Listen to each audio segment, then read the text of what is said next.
Now we'd like to explain how to use Tsunesaburo's back edge sharpening gauge to sharpen Japanese chisels. As you can see, this gauge can sharpen the plain blade and also chisel blade. So now we try chisels. So before you mount the chisels in it, we need this kind of plates with hook. It's also come with the gauge. So we mount the hook into the gauge. You see, in the slit.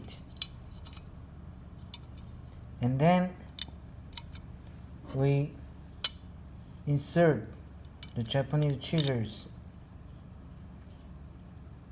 with this portion. Make the chisel's neck in this round portion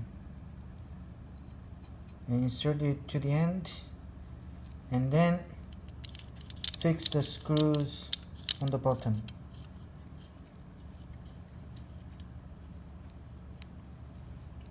Fix it firmly and then hold the bars on two sides very strongly, and then put the back edge of the chisels in and sharpen the back edge.